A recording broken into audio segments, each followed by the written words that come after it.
Okay, this is going to be like an add-on for mode sets. This is going to go through some of the special features. There's a lot of differences between ramping mode and mode sets. Due to the way the operating systems work, the button combinations for things like battery check or to lock it out, is completely different from ramping. I'm going to show some of these special features, and I've got them listed right here. Anyway, I think from off or on, you can activate strobe by pressing and holding, I believe it is 1.2 seconds. And I'll show that here. Right now it's off. I'll just press and hold. So it's going to be annoying, so this is a strobe warning. I'm going to press and hold.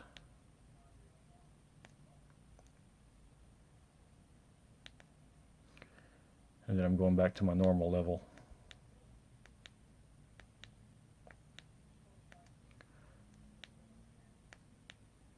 I'm going to go all the way down to off. When you first press and hold, you can access turbo or the full power. If you keep holding and pressing, it will then go from turbo to the strobe. And once you're in strobe mode, you can go through the 5 different strobes if you've got all 5 turned on. I'll demonstrate that.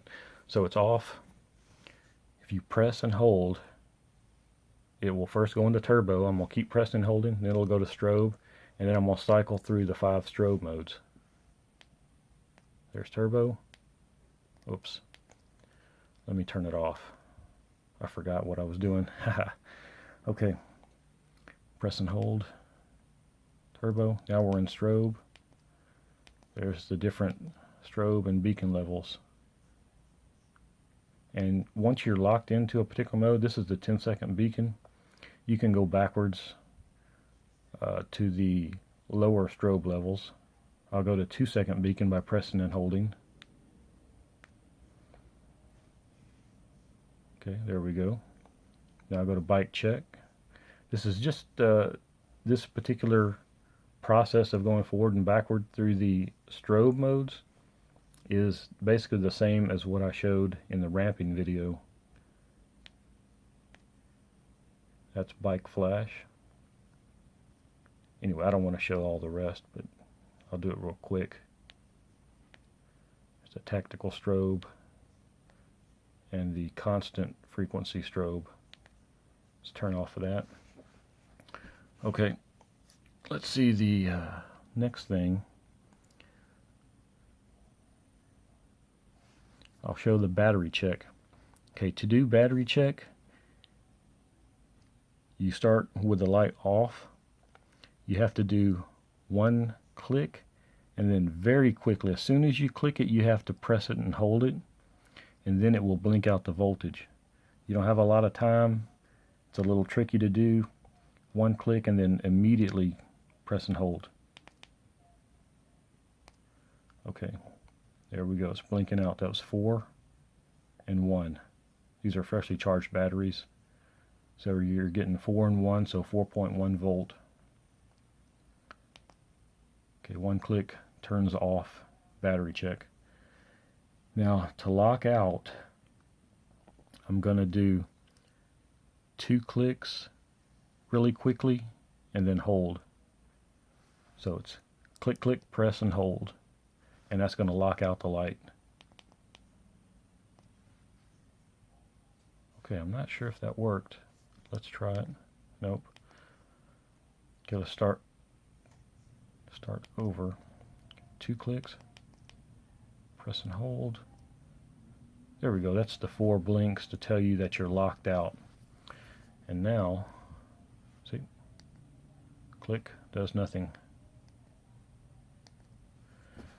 To get out of that, we're going to do the 2 fast clicks, then the press and hold. There's my 4 clicks to let me know that I'm out of the lockout mode.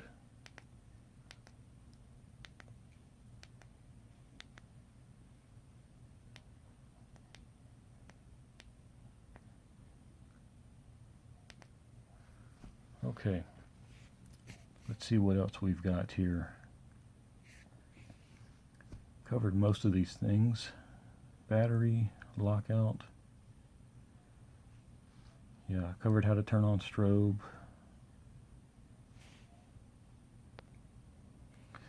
Okay, one other thing I can show you is that in Narsil M, if you go into battery check mode, you can then also have it blink out the temperature in Celsius. And then, we'll see, when you're in battery check, you do a double click, and then it will blink out the temperature. Another double click will blink out the firmware version, and I'll show that. Okay, let's see, battery check mode. Let me think. Okay, battery check, one fast click, and then immediately press and hold. Yep, there we go, 4, and then 1. Okay, if we do a double click, 2, 3, 1.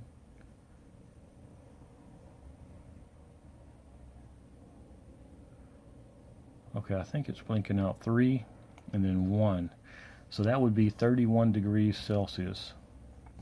I have used the light a little bit. Earlier it was showing me 25 degrees. So that sounds right. Now I'm going to do a double click, and it's going to show you the firmware version. Now I'm using Narsil M version 1, so you're going to see it's just going to blink one time and then pause and then repeat that. So not much to see here. That's the version. It's just blinking once, so that's Narsil M version 1.0, which is what I've actually got in this light. And there's one last thing I want to add. This has more to do with the other video where I show the ramping, going through the levels. If you choose to set the user interface to start off at high, and then you click to go down to the lower levels, basically the opposite thing happens when you press and hold. You start off at the high, then you go down. If it locks in, you can do the press and hold, and it will go backwards, which is one step brighter. It's just the opposite of when you have it set to go from low to high, and you press and hold, it drops down. Well, it goes backwards one level, which is one level dimmer. If you've got the mode sets where it starts off high and the low, it works exactly the opposite. Hope that makes sense. Anyway, that's it for this video. Thanks.